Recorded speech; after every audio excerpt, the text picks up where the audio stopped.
안녕하세요. 워런 버핏처럼 매일 신문을 박전무와 함께 읽으면서 투자의 고수가 됩시다. 웜의 신바고 오늘 7월 7일 월요일 순서 시작하도록 하겠습니다. 주말 잘 보내셨습니까? 네, 주말에 영상이 많이 올라가서 그죠? 중앙일보에서 했던 영상도 올라가고 월간 전망했던 영상도 올라가고 그래서 제 나름대로 시장을 진단하고 시장을 예측하는데 여러 가지 필살기들 많이 말씀드리면서 이래저래 또 예상을 해봤습니다.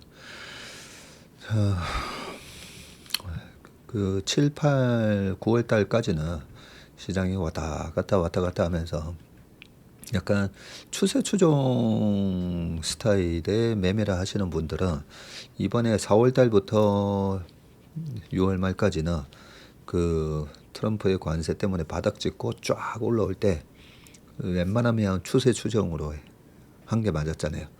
그러면 5월 초, 6월 초, 딱 7월 초까지 2달 반 동안. 근데 여기서 추세 추정 잘못하면 이제는 좀 까먹는 장이 될 수가 있습니다. 올라가는 거 보고 사고 떨어지면 또 팔고 올라가면 잡고 떨어지면 팔고. 원래 추세 추종하는 분들은 그걸 기계적으로 해야 되거든요. 기계적으로 하긴 해야 되는데 지금 그 조정 박스권에서 추세 추종 스타일 상반기에 60% 냈다면 이 박스권에서 한 15% 20%에서 많이는 한 30%까지 계속 쫓아가면 물리고 손절하면 올라가고 좀 그렇게 그럴 수가 있기 때문에 지금은 추세 추종보다는 약간 포지션 줄여놓고 낚시하는 마음으로 제가 좀 기다려 보라고 했잖아요. 약간 역발상 매매를 해야 되는데 그게 쉽지는 않습니다. 추세 추종을 하던 분이 역발상을 그거는 우타자 보고 좌타자로 해보라는 것만큼이나 사실 쉬운 건 아닌데 시장은 좀 그럴 거다라고 생각합니다. 저도 그걸 잘 못하기 때문에 저희 직원들한테 그렇게 추세 추종 스타일을 잘하는 직원들한테 그렇게 하라고 해놓고 바이앤홀더 전략으로 하라고 해놓고 실제로 이렇게 역발상 매매 구간되면 포지션을 줄이라고 지시를 합니다. 줄여놔야 그걸 약간 스위치를 할 수 있어요. 전략을. 그리고 떨어졌을 때 무서워서 시장의 에너지가 확 지난주 금요일처럼 그렇게 되면 추세 수종 스타일은 거기서 자르게 돼 있지 절대 못 사거든요. 첫 하락이니까 당연히 지난주 금요일 날 사는 건 아니긴 하지만 이번에 기회를 준다 싶을 때는 또 딱 들어가야 되는데 그거는 저처럼 역발상 매매를 많이 한 사람이 딱 얘기를 해줘야 됩니다. 시장 얘기 잠깐 해봤고요. 지난 금요일 댓글 좀 쭉 읽어보겠습니다. 댓글 딱 20분 읽고 그러고 나서 신문기사 딱 30분 하고 그러니까 좋더라고요. 그죠? 20년 코로나 시기에 주식을 시작했습니다. 그때는 주가가 올라도 많이 사지 못해서 행복하지 않았고 수익을 실현해도 이걸로 부족하다는 아쉬움이 더 컸습니다. 그런데 몇 달 동안 체슬리의 제 삶을 플러그인하며 투자에 대한 감정이 조금씩 변하기 시작했습니다. 안녕하세요. 행복한 투자의 여정을 체슬리 투자 전문가와 함께 체슬리 모닝 브리프 몇 월 며칠 시작하겠습니다. 이 인사를 들으며 저는 이제 진짜 투자 안에서 행복감을 느끼고 있음을 깨닫습니다. 제가 읽는데 약간 가슴이 뭉클하네요. 왜냐하면 그 전에 얼마나 이 참 주식 투자하면서 그죠? 마음고생하시고 잘못하면 엄청나게 자책을 하게 되고요. 또 부부싸움도 많이 생기게 됩니다. 좀 자존심이 강하신 분은 계속 이렇게 아니 내가 그때 사자고 했잖아. 아니면 내가 그때 팔자고 했잖아 하면서 자꾸만 이제 남 탓을 할 수가 있거든요. 그러면 부부싸움도 일어나고 막 그 과정이 좀 힘드셨을 건데 우리 채슬리 안에서 이렇게 행복감을 느끼면서 투자를 이제 시작하시고 이 투자의 기쁨, 투자의 즐거움을 깨달으신 것 같아서 저도 아주 기쁩니다. 임팔라 주식, 토끼 주식 매도하고 덤불 속에 숨어있는 사자처럼 가만히 기다리는 채슬리 운영진의 움직임을 관찰하고 있습니다. 네.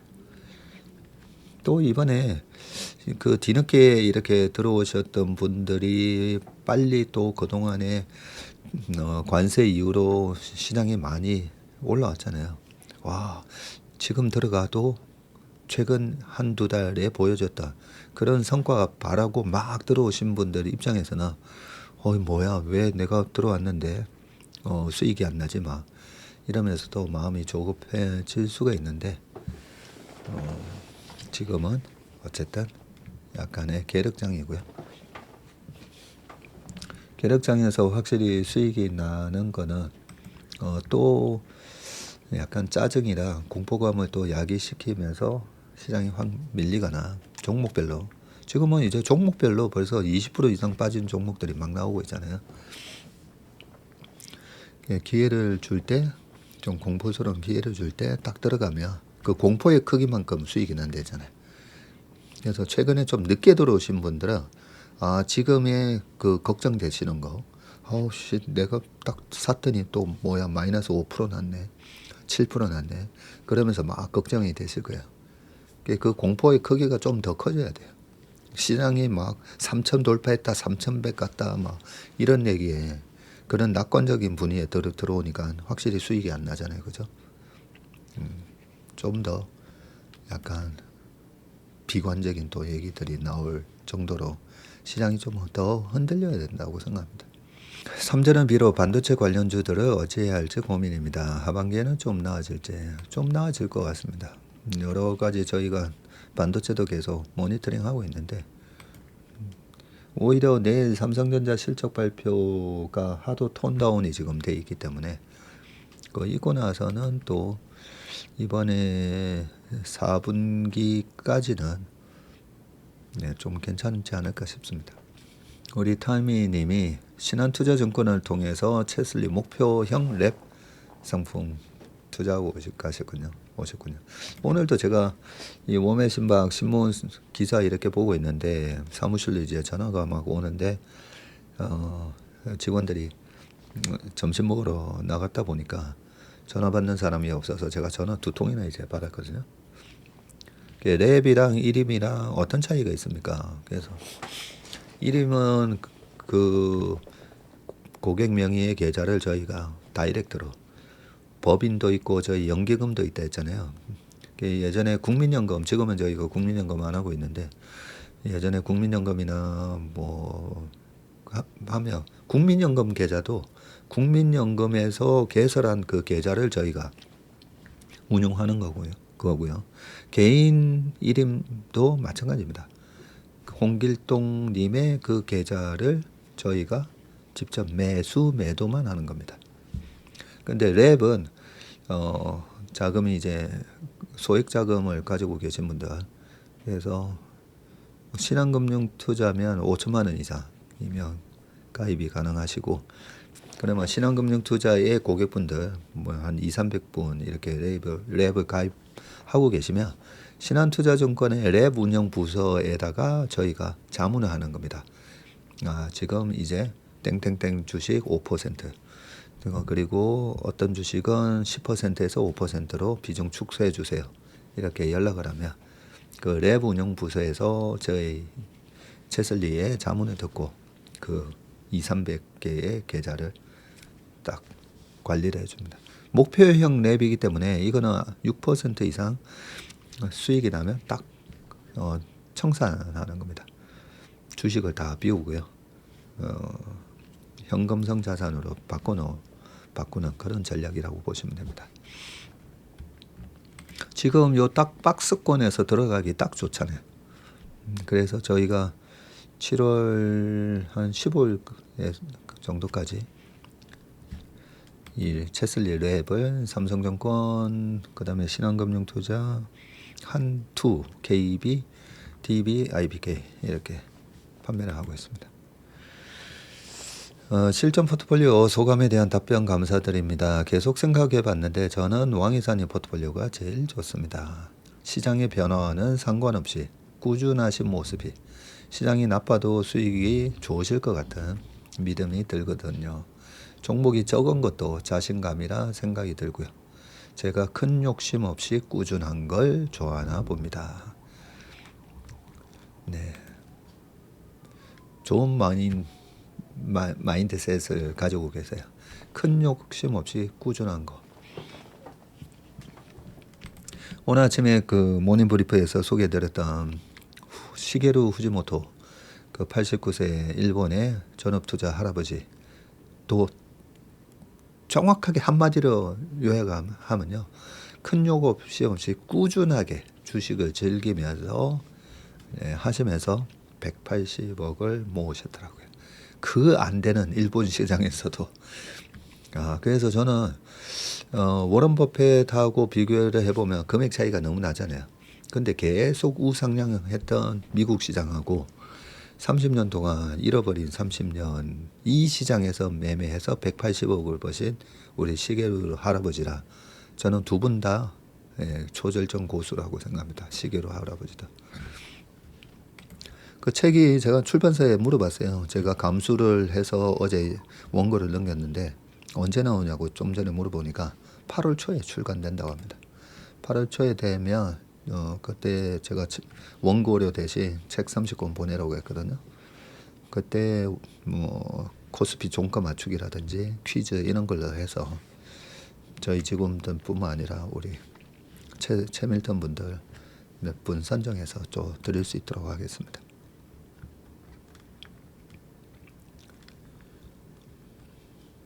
우리가 투자 대상으로서 굿 퀄리티 기업들을 찾아놨을 때 그들에게 기대하는 결과물은 항상 명확하다.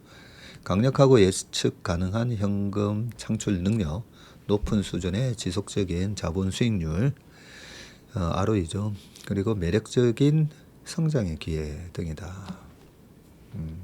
퀄리티 투자에 나오는 문구였군요. 웹 운영부에 신청하면 되는 걸까요? 네. KB은행 가셔도 되고 증권사 가셔도 되고요. 아까 삼성신한 한투는 지점 방문이나 저기도 앱에도 아마 있을 겁니다.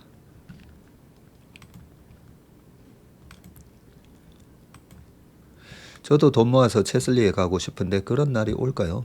네, 이거는 나는 반드시 돈 모아서 체슬리에 가야지. 믿음이 제일 중요합니다.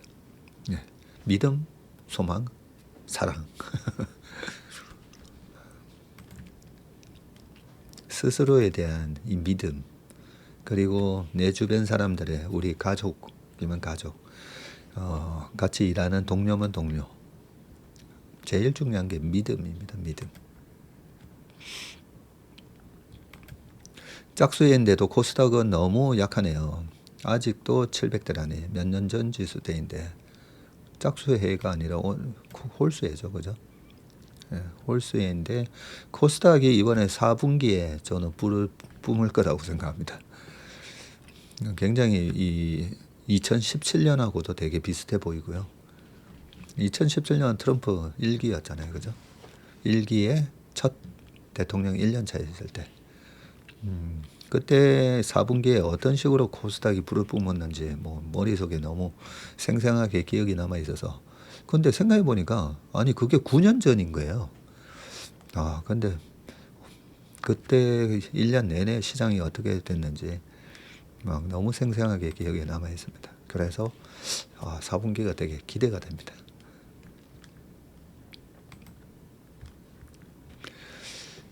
작년에 전문의 말씀 안 듣고 7에서 9월 비중 안 줄여놨다가 고생한 기억이 있어서 이번에 말 좀 듣자 해서 일부 줄여놨었는데 조정해도 마음이 한결 편안하네요.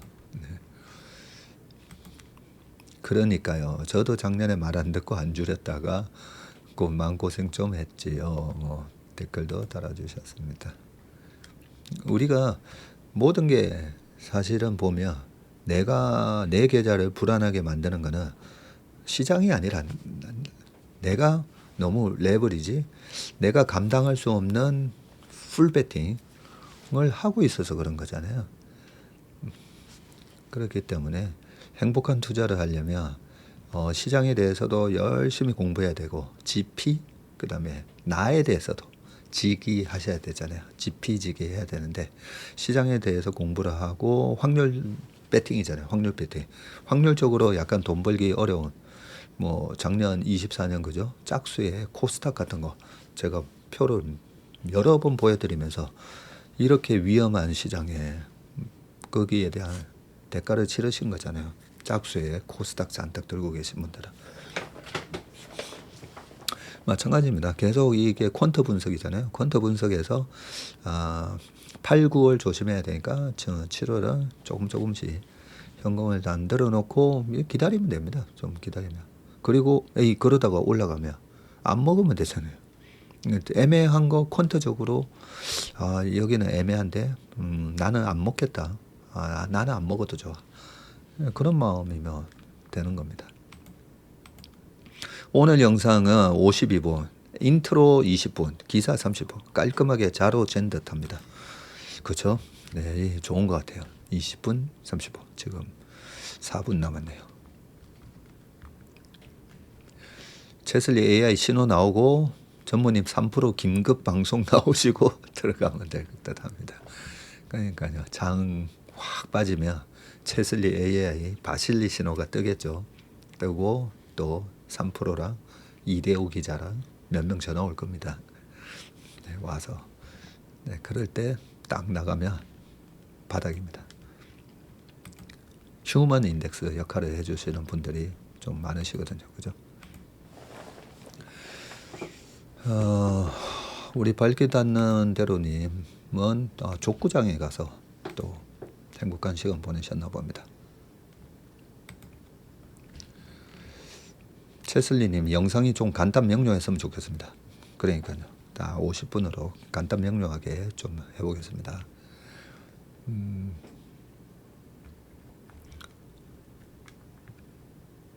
어쩌다가 이런 나라가 됐을까요?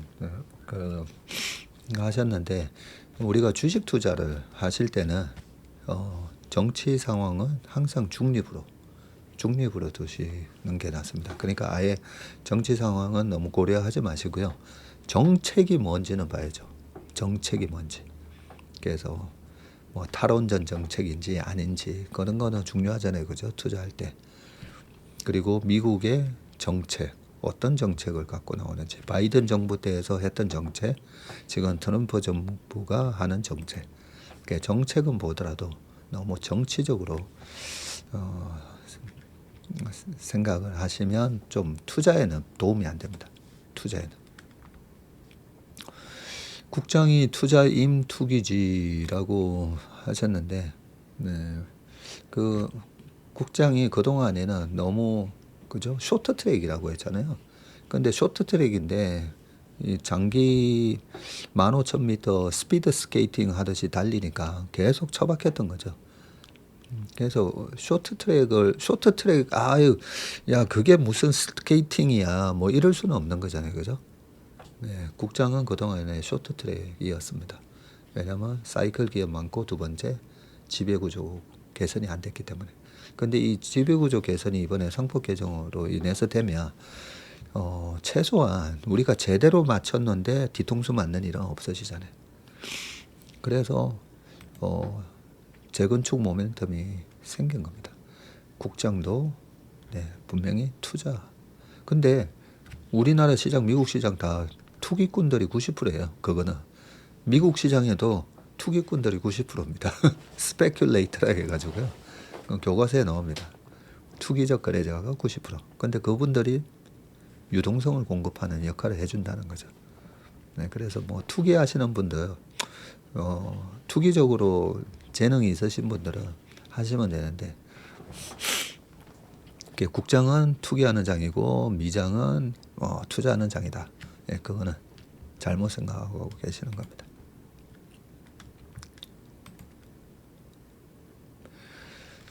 채슬리 시청 2달째인데 중요하다고 생각되는 부분은 반복 시청하고 모르는 거 찾아가며 공부하다 보니 조금씩 눈이 뜨이고 귀가 열리는 듯합니다. 하셨습니다. 네. 아이고, 우리 갓파더님이 김현희님인데 인턴십 2년 가까이 하는 중인데 이번 상반기장에 지금이 크게 먹는 장이라고 표현해 준 적이 있나요? 그러셔가지고 그 매달 월간 전망이 있잖아요. 월간 전망도 있고 작년 연말에서 시장 전망. 근데 시장 전망보다도 우리 MP를 보시면 MP 수익률 어떻게 지금 교체하고 굉장히 세밀하게 그죠? 계속 일주일마다 많은 자료를 보면서 지금은 어떤 종목에 집중을 해야 되고 그런 거는 말씀을 드렸는데 이번 그 인턴십에 제가 인턴에서 한 30% 분들이 아마 수익을 잘 내셨을 거고요. 고만고만한 수익률이 아마 40%. 근데 우리 이 가파드님처럼 나는 왜 안 되지? 네, 이렇게 누구는 복구되고 누구는 이렇게 안 되는 건지 솔직히 답답합니다. 해놓으셨는데 그거는 이제 적성이 안 맞으셔서 그래. 적성이.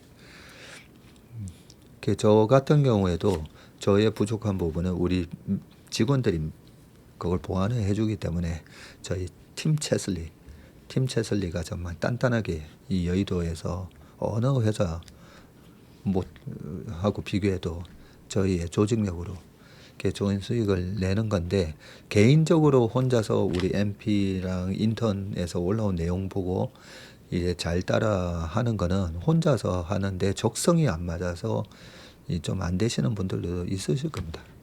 그것 때문에 이제 1등 포트폴리오 매니저 따라하기라는 걸 만들었잖아요.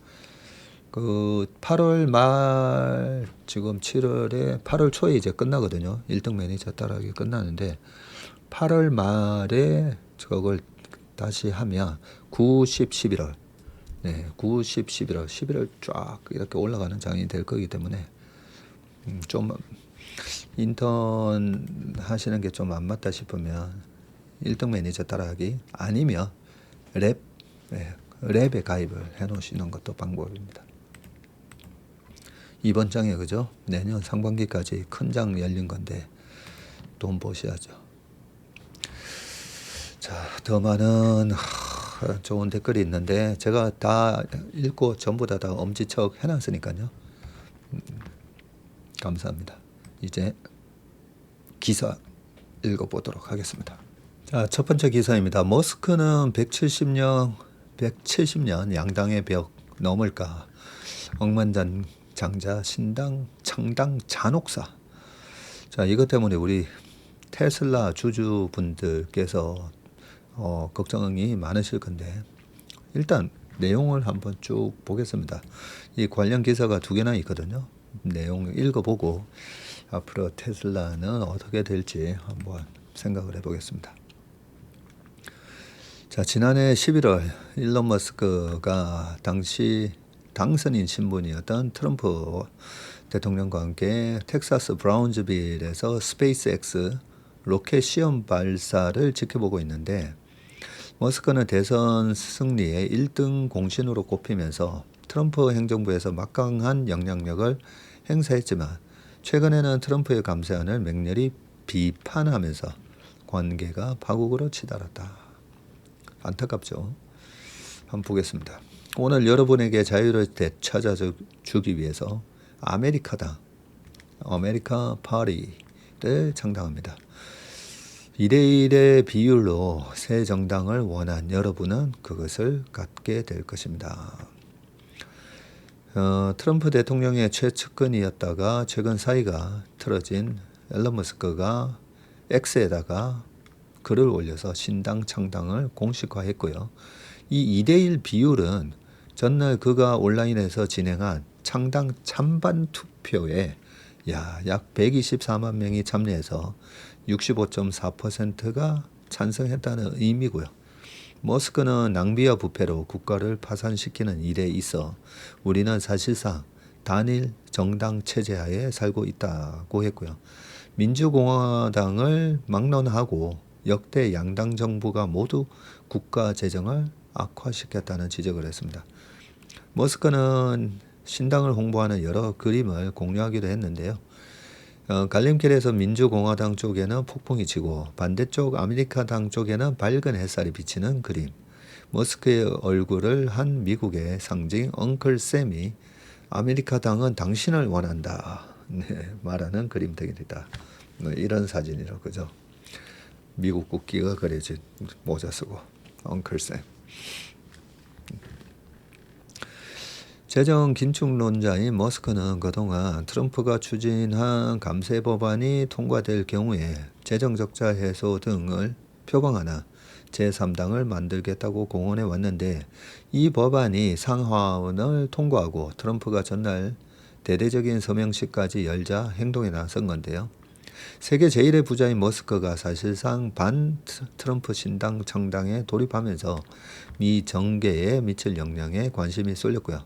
다만 머스크는 창당에 필요한 공식 문서를 연방선거위원회에 제출하지는 않은 것으로 전해졌다. 아침에 우리 최성무는 요거 제출했다라고 또 얘기를 하던데. 일론 머스크 최고 경쟁자를 두고 이번 창당 선언으로 트럼프 대통령과 최종 결별하게 됐다는 평가가 나왔고요.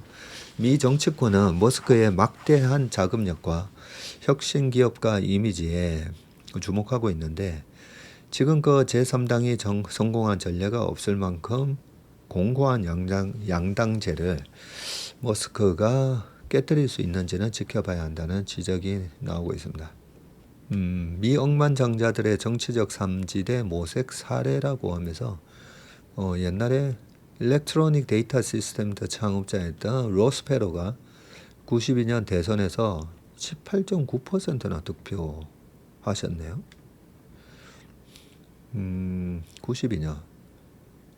92년이니까 이때 당시에는 아버지 부시가 재선에 도전할 때였는데 아버지 부시가 떨어졌죠. 로널드 레이건 대통령이 8년 하셨고 그 다음에 아버지 부시가 4년을 했는데 떨어져서 빌 클린턴이 당선이 됐죠.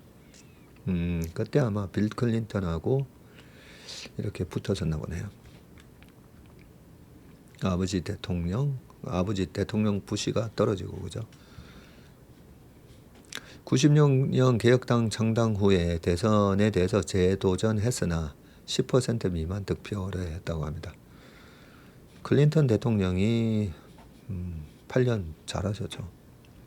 마이클 블룸버그 창업자이신데 2009년 무소속으로 뉴욕시장 3선에 성공을 했고요. 대선 때 독자 정당 창당과 무소속 출마 등 시사했지만 성사는 안 됐었다고 하네요. 그 다음에는 하워드 슐츠, 스타벅스 창업자인데 2020년 대선 앞두고 창당 가능성을 탐색을 했다가 그러면서 무소속 출마 의사 밝혔다가 철회를 했습니다. 이때만 하더라도 브로맨스를 자랑을 했었는데 지금은 완전 갈라졌습니다. 근데 왜 갈라졌을까요? 서로를 이용하려고만 했기 때문이지 않을까요? 저는 그렇게 생각합니다. 우리 주변에 참 많은 사람들이 있잖아요. 근데 둘 다 굉장히 이제 밝고 서로를 이용하려고 하다 보니까 그래서 이런 사람과의 관계를 맺는 원칙이 나한테 도움이 되면 와 friend, my brother 막 그렇게 되는 거고 그죠. 나한테 도움 안 되면 등 돌리고 나한테 이런 식으로 하면서 원수가 되어버리고 사람을 만나는 거에 대한 기준이 돈이기 때문에 그 친구 영화 제가 여러 번 말씀드렸잖아요. 그 장동건한테 딱 수표 보여주면서 의리가 뭔지 아나? 이게 바로 의린기다 하면서 수표다. 그게 준석이한테 보여줄 때인가? 유호성 장동건한테 보여줬던 거. 하여튼 그랬죠, 그죠? 네가 뭔 줄 아나? 그러면 그게 하나의 영화에서 나오는 복선이잖아요, 복선. 아, 저 상고니파인가요? 그 파는 건달 세계에서도 이 나름대로 원칙이 있는데, 그죠? 그 원칙이 저기는 돈이면 다 하나. 우리가 사람 만날 때도 그런 거 기준으로 좀 이렇게 할 필요는 있습니다. 1년 만에만 끝난 브로맨스. 자, 이렇게 돌아섰고요. 뭐 옛날 얘기는 쭉 지나가고, 자, 트럼프가 하나의 크고 아름다운 법안이라 부른 이 감세안으로 둘의 관계가 180도 바뀌었는데, 머스크는 지난 3일 10개가 넘는 게시물을 잇따라 올리면서 역겹고 혐오스럽다고 감세안을 비판했죠.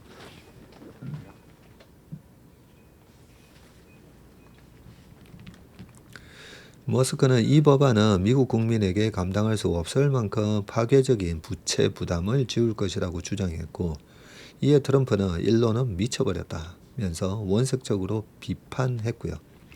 머스크도 트럼프 탄핵을 요구하는 게시글을 소셜미디어에 인용하면서 맞섰고, 최근 화해 관측이 나오긴 했지만 둘은 결국 관계를 회복하지 못했습니다. 둘 다 워낙 이제 약간 고집스러워 보이잖아요. 스털번해 보이죠, 둘 다. 그래서 둘 다 되게 잘난 사람이고 되게 고집세고, 그 분야에서 트럼프는 정치인으로서 뭐 대통령 2번이나 했고, 그죠? 머스크는 또 사업가로서도 뭐 최고의 전 세계 부자가 됐으니까 둘의 자존심의 대결이 여기서 한쪽이 양보를 못하는 것 같습니다.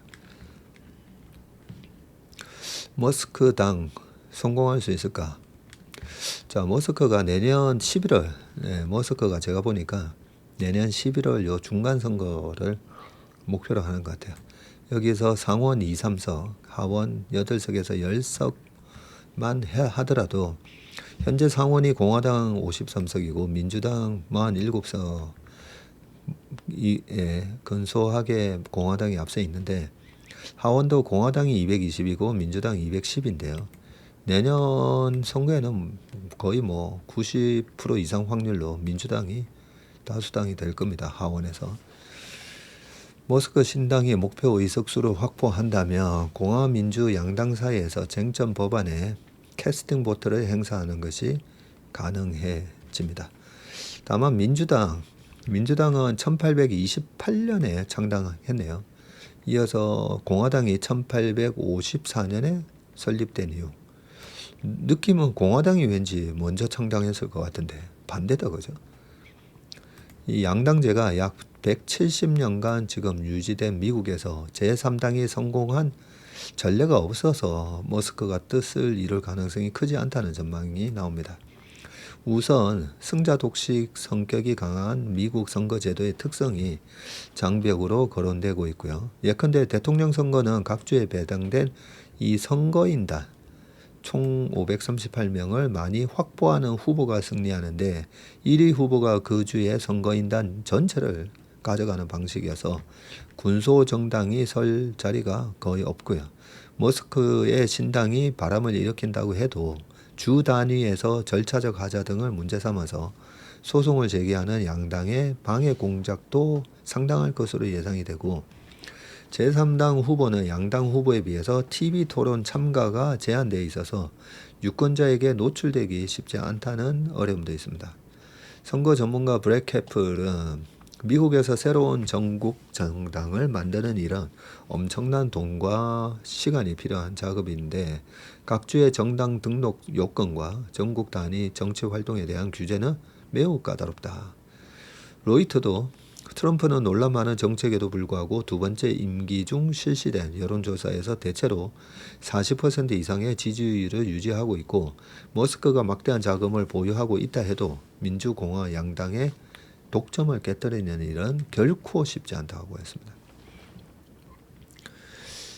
자, 역대 제3지대 시도는 모두 실패를 했는데, 아까 쭉 위에서 읽어드렸던 그 내용들입니다. 억만장자는 아니지만 질 스타인 녹색당 후보도 2012년 16년에 대선에 출마했으나 유의미한 득표는 하지 못했다. 근데 머스크가 항상 보면 이 불가능에 도전하는 사람이라 가지고 그죠? 제가 봤을 때는 머스크가 이래저래 다 계산해보고 요 캐스팅 보트만 줘도 여러 가지 정치적으로 의미가 있다라고 아마 생각을 한 것 같습니다. 자, 그 다음 기사 볼게요. 창당한다는 머스크, 대한민국 28조가 볼모로 잡혔다. 처음에는 제가 대한민국 28조가 볼모로 잡혔다 뭐지 했더니 테슬라 주식 국내에서만 28조 지금 보유하고 있습니다. 제발 이러지 마세요. 일론 우리 가족의 노후가 달려 있어요. 그리고 마음일 겁니다 다들. 트럼프 대통령과 끝장 대치를 벌여온 머스크가 신당 창당이라는 돌아올 수 없는 강을 건너자 서학개미들이 한숨을 내쉬고 있는데 머스크의 정치 참여 문제 때문에 주가가 고점 대비 지금 반토막까지 떨어졌다가 다소 회복되는 듯 했는데 다시 큰 정치 리스크가 생겼습니다. 자, 테슬라는 우리 한국인이 단일 종목으로 가장 많이 보유한 해외 주식입니다. 지난 3일 기준으로는 210억 달러, 28조 6,700억 원에 달하고요. 2위가 엔비디아네. 이 엔비디아가 136억 달러, 테슬라가 210억 달러, 10조 이상 많네요.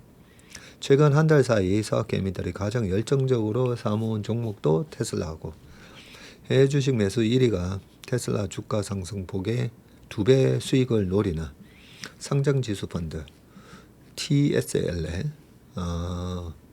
테슬라 2배짜리군요.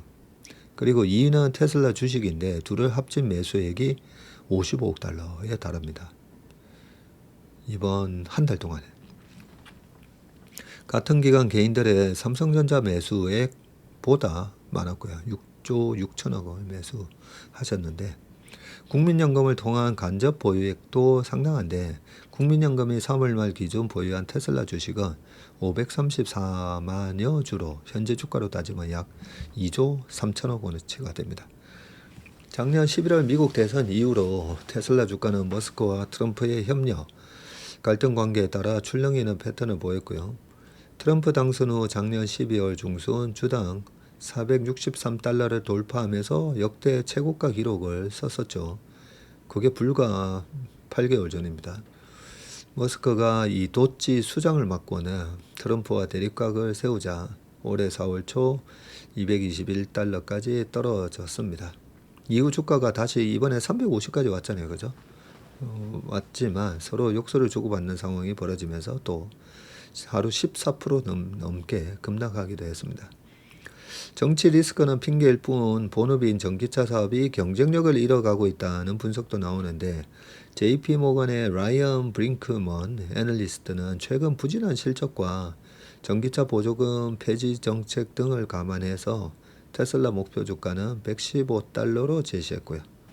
최근 종가 315달러에 대비해서 63% 낮은 수준이다.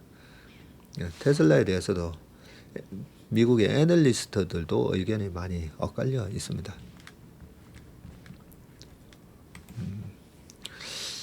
제 생각은요. 우리가 지난번에 테슬라가 140불까지 빠졌었잖아요. 22년도에. 그렇게 이제 급락을 하고 스물스물 회복할 때 그때도 참 암울했습니다. 그죠? 참 암울했는데 장기적인 그림이 좋은 기업을 가지고 우리가 투자를 할 때는 다들 좋다 할 때보다는 좀 이렇게 비관적일 때 사놓은 게 확실히 수익이 많이 날 겁니다.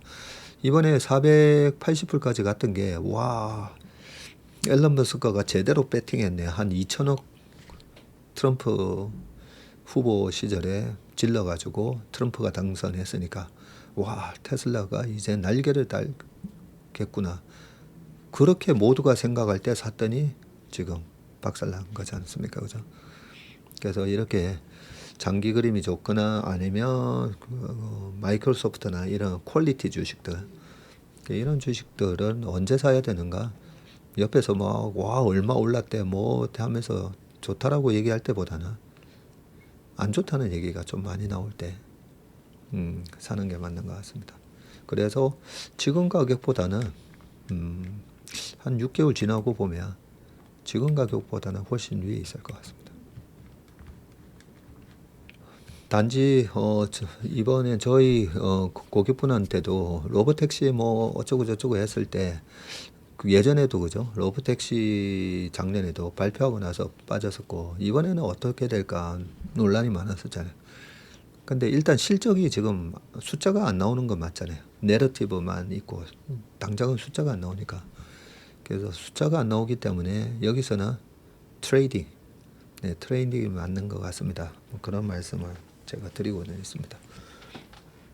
그러면 트레이딩의 범위는 350 이상이 매도 가격대이고 280 이하가 또 분할 매수 가격 할 수 있는 구간이지 않을까. 저는 그렇게 생각합니다. 자, 버티는 일본 이시바 동맹이라도 할 말 해야 아니란 타협 안 할 거. 일본이 어떻게 되는지 우리도 지금 옆에서 눈치 봐야 되는 상황이기 때문에 한번 보겠습니다.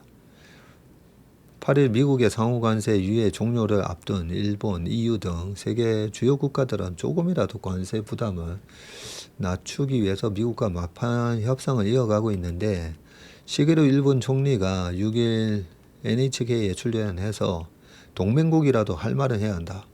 미일 관세 협상은 국익이 걸린 만큼 안일하게 타협하지 않겠다며 시간도 걸릴 것이고 험난한 일이 될 것이라고 말을 했습니다. 일본 협상 대표인 아카자와 료세이 경제재생상 장관은 5일 미국 하워드 러트닉 상무장관과 약 1시간 동안 전화해서 막판 협상을 이어갔다네요. 일본은 미국이 부과한 24%의 상호관세 못지않게 자동차 추가 관세 25% 인하에 목을 메고 있는데 미국 수출의 약 30%가 자동차이기 때문이고요. 일본이 미국에 수출하는 수출 물량이 아니라 금액이겠죠. 금액의 30%가 자동차네. 미국은 자동차 관세에 일본 예외는 인정 못한다는 입장이고요. 트럼프 대통령은 버티는 일본의 상호관세 30에서 35% 인상을 언급하면서 미국산 쌀과 자동차 수입을 압박하고 있습니다. 자, 지난 4월 2일에 미국에서 20% 상호 관세율을 통보받은 EU는 자동차 등 주요 산업에 대한 상호 무관세를 제한하며 미국과 협상을 해왔고요. 그러나 석 달이 넘도록 뚜렷한 돌파구를 찾지 못하면서 일단은 현상 유지 전략으로 돌아서고 있다는 분석인데 현재 미국이 부과하는 기본 관세 10%와 자동차 25%, 철강, 알루미늄 50%를 그대로 유지하는 수준에서 미국과 잠정 합의를 하려 한다는 것이다. 잠정 합의를 통해서 유예기간 종료 후에 상호관세 20%를 부과받는 최악의 시나리오는 피하려는 전략이고요. 정치 전문 매체 폴리티코는 EU 집행위원회가 최근 회원 27국과 비공개 회의에서 이러한 방안을 설명했다고 합니다. 인도태평양 지역의 일부 국가는 미국과 막판 협상 타결에 성공할 가능성도 나오는데 베트남이 지난 2일 미국과 상호 관세율을 예고했던 46%에서 20%로 낮추기로 한 데 이어서 인도네시아와 캄보디아가 미국과 일정 합의안에 상당 부분 접근했다는 이야기도 나오고 있는데 인도에서도 시한 내 농업과 자동차 등 민감한 분야를 제외한 원칙적 합의에 성공할 가능성이 있다는 현지 언론의 보도가 나오고 있습니다. 자, 이 관세에 대해서는 저는 그렇게 생각하거든요. 트럼프가 생각하는 뭐 국방비를 높이다 아니면 주한미군의 분담금을 높이다 뭐 생각하는 걸 얻기 위해서 관세라는 걸 제시를 하고 그러고 나서 그걸 얻으면 관세는 예전처럼 돌아가지 않을까라고 생각을 하는데요. 만약에 지금 베트남하고 합의한 것처럼 오, 야, 이 관세 했더니 미국 정부의 돈이 이렇게 쫙쫙 들어오면서 야, 이거 괜찮네.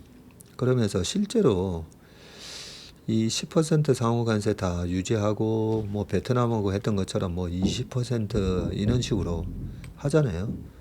그러면 저는 정말 내년에 하드랜딩 온다고 생각합니다. 만약에 이런 식으로 올해 협상을 다 했는데 뭐 20%, 30% 아까 EU도 그렇게 해놨잖아요.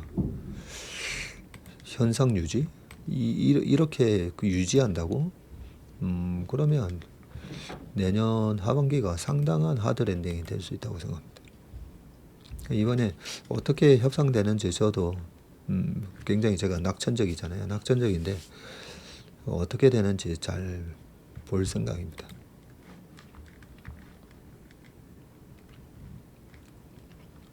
그래서 지금 대통령의 정권을 받아 위성락, 관세, 국방비 인상 원스톱談判을 하러 지금 가셨고요. 미 국무 방한이 취소되면서 바로 급파를 했다고 합니다. 자, 이재명 대통령은 마코 루비오 미 국무장관의 방한이 지난 3일 취소된 직후에 이 위성락 국가안보실장을 미국에 급파하기로 했고요. 당초 정부는 루비오 장관이 이달 8일 방한하면 한미 간 현안들을 포괄적으로 논의할 예정이었지만 미국과 이스라엘 정상회담 일정이 밀렸고요. 이번에 양국은 관세 협상과 방위비 분담금 그리고 한미 정상회담 일정 조율 주한미군 역할 재조정 등 민감한 현안들을 한꺼번에 이 협상 테이블에 올릴 것으로 전망을 했었네요. 위 실장의 카운터파트는 루비오 장관이 될 것으로 보이고 관세 협상의 실무는 여한구 통상교섭 본부장이 맡고요. 위 실장은 루비오 장관을 상대로 통상 안보를 포괄하는 대미 협상을 벌인다는 것인데 트럼프 대통령은 한국의 대미 무역 흑자와 조선 협력, 한국의 알래스카 투자와 LNG 수입 확대, 주한미군 등 한미 간 현안을 아우르는 원스톱 쇼핑 거래를 원한다면서 위 실장은 사실상 이 대통령에게서 정권을 부여받고談判 협상을 벌일 것이라고 전했는데 위 실장도 출국 직전에 한미 간 협의 국면이 중요한 상황으로 들어가고 있다. 제 차원에서 관여를 늘리기 위해 방미하게 됐다. 이렇게 말씀하셨군요. 자, 우리는 이 상호관세 협상이 지금 8일 내일이고요. 8일 내 타결 못하면 자동차 25%, 그 다음에 철강이 50% 관세가 부과됩니다. 한국 관세 전면 철폐 또는 부문별 인하를 요구하고 있고요. 한국은 국방비는 GDP 5%. 우리가 이미 2.3%로 높은 수준이기 때문에 그래 우리 단계적으로 인상할게. 잠깐만요. 우리가 이제 한 700도 되죠. 그런데 이게 GDP네. GDP는 우리가 한 2,400~500조 되잖아요. 그러면 2,500조에 5%. 그러면 꽤 많이 하긴 하네요. 보니까 100조가 넘어가게 된다 그죠? 어떻게 보면 우리 국방비 늘릴게 하면서 막 이래 늘려가지고 그걸 우리 K2나 K9 수출하는 거, 미사일 수출하는 거, 그걸로 국방비 이거 다 이 국방비에 투자한 겁니다 해놓고 그걸로 우리가 또 수출하면 될 것 같은데 그죠? 우리 5% 할게 해놓고 주한미군 역할 재조정 대구 억제에서 대중 견제로 확대 필요 대북 대비 태세 공백 우려 여기 나오네요. 국방비 증액 문제인데 2032년까지 직접 군사비로 GDP의 3.5%를 지출하고 1.5%는 안보 관련 분야에 추가로 지출해서 5% 맞추겠다고 이 나토가 그렇게 발표했고요. 자, 현재 한국의 국방비는 GDP 2.3% 수준이 61조인데 주한미군 주둔 비용으로 1조 4천억을 분담하고 있습니다. 외교소식통은 미 실장이 한국 국방비를 단계적으로 인상하는 큰 틀의 협상안을 제시할 것이다. 조선협력, 알래스카 투자, 방산협력 등도 국방비 인상안과 연계될 수 있다고 했습니다.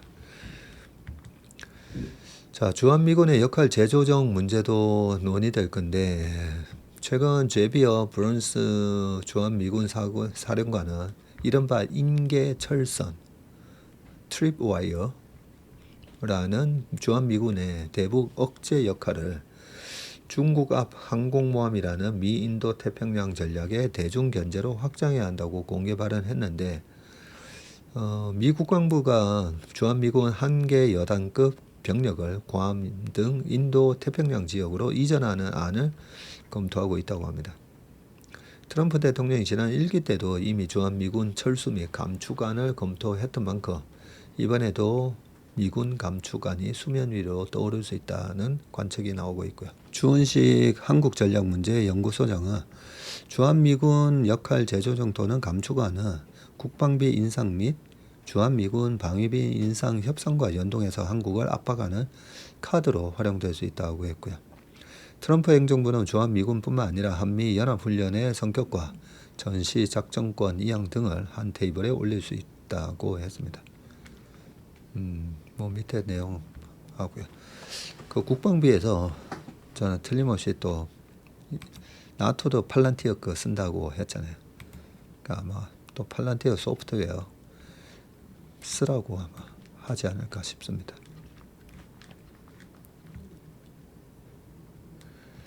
자, 그 다음 기사입니다. TSMC 성과급 평균 8,600만 원, 삼성 파운드리는 상반기 빵. 네. 안 그래도 전자 후배가 그저께 토요일 아침에 축구 하는데 대뜸 그러는 게요. 형님 저 이번에 빵이에요. 하면서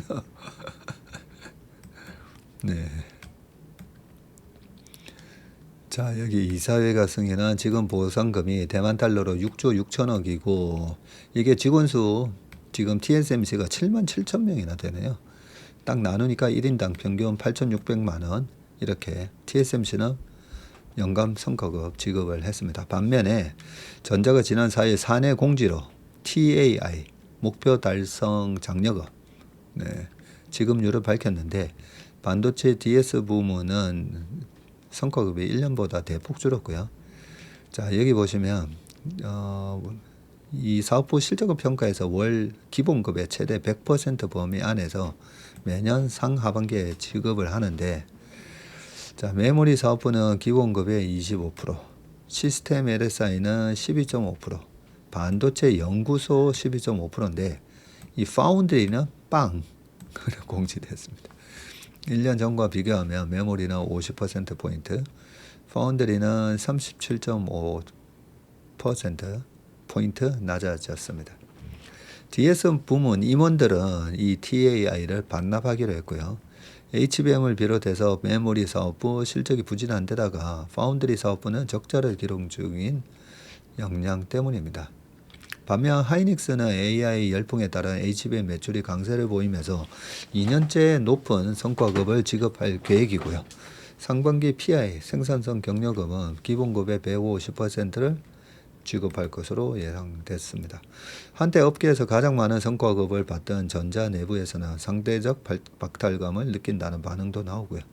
파운드리 사업부가 이번에 TAI를 받지 못한 데다가 예년에는 확고부동한 선두였던 메모리 사업부도 AI 시대에 HBM 실적 부진으로 사기가 떨어졌기 때문인데 AI 열풍으로 최근 2년 사이에 전자 반도체 부문과 하이닉스 위상이 달라지고 있다 했습니다. 저희 회사도 철저하게 이제 성과 위주로 성과급을 배분을 합니다. 반드시 아웃풋이 나와야만 그런 건 아니고요. 이 우리 전체적인 운용에 도움을 주기 위해서 얼마나 열심히 했느냐. 그래서 운용에 관여하고 있지 않고 이 리서치에 담당하는 직원 같은 경우에는 뭐 아웃풋이라는 게 없잖아요. 운용을 하는 포트폴리오 매니저는 수익률, 고객 수익률이 얼마라서 저희는 운용 보수를 따로 받지는 않거든요. 무조건 돈 벌었을 때만 제가 여기 채슬리 투자자문 설립하면서 연간 1%대고 이런 거 처음에는 그동안에 인피니티 때 성과가 좋다 보니까 한 40% 수익 나면 고객한테 수익금의 20%다 보니까 40 곱하기 20 한 8% 떼는 거잖아요. 그게 좀 미안해서 처음에는 연간 보수, 성과 보수 없이 연 1.5% 그렇게 했었는데 그게 장단점이 있더라고요. 돈을 결국은 못 벌면 1.5% 뗀 게 되게 미안해지잖아요. 그래서 그냥 무조건 성과 난 거에 대해서 운용 보수 다 없애고 성과 난 거에 대해서만 20% 이런 식으로 바꿨고 미국 주식 같이 또 세금을 내야 되는 거는 그 부분은 별도로 그 세금 내야 되는데 또 20% 떼기가 좀 죄송스럽더라고요. 그래서 미국 주식은 그냥 어차피 미국 주식은 돈 벌게 돼 있으니까 그냥 성과와 상관없이 1.5 이런 식으로 할까 뭐 그런 얘기도 많이 직원들하고 하긴 했습니다. 어쨌든 저희도 돈 벌면 잘 벌면 많이 가져가고 못 벌면 상대적 박탈감 어쩔 수 없죠. 이런 박탈감 느끼면서 이악 물고 다시 하이닉스 따라잡자 이래야 되는 거 아니겠습니까? 그죠? 네. 하반기 내년 상반기 삼성전자 반도체 부문도 돈 많이 버셔가지고 임직원분들 TAI 많이 받아가시길 바라겠습니다. 그래야 600만 삼성전자 주주분들이 지금 평균 단가 한 6만 8천 원 정도로 나오니까 다 주주도 이익 내고 임직원분들도 보너스 많이 가져가시고 윈윈이 되게끔 거죠. 아이고 시간이 많이 지났는데 요 주말에 제가 주말 우리 아무튼 주말 요 코너를 저희 아버지 댁에 가서 항상 요걸 신문을 받아오거든요. 받아오는데 우리 시대에 현재 두각을 내시는 분들 인터뷰한 이 기사가 되게 좋아가지고요. 보는데 저는 처음 알았습니다. 갓세 하이힐 씨는 소리꾼 이희문. 우리나라 국악업계의 약간 레이디 가가 같은 분이라고 그러시더라고요. 자, 그런 분인데 전통은 당대의 힙이 살아남은 것 기본 갖췄다면 파격을 두려워 말라. 항상 이제 좀 띵크 디프런트하고 그죠? 보세요. 갓도 모양이 달라요. 처음에는 저는 한참 여자분이신가 했더니 남자분이시더라고요. 국악계의 흥행 치트키로 불리는 경기 민요 소리꾼이십니다. 이희문이 하이를 신고 장구 위에 앉아 있는데 파격적인 패션과 퍼포먼스로 한국의 레이디 가가 조선 아이돌이라 불리지만 인터뷰에서는 전통 소리의 기본에 대해 많이 이야기를 했다. 내 소리가 무너지지 않아야 남을 설득할 수 있다고 하셨는데 자, 이 내용을 쭉 읽어보시는데 제가 보다가 딱 감명 있게 읽은 문구가 있거든요. 그 문구만 좀 말씀드리겠습니다.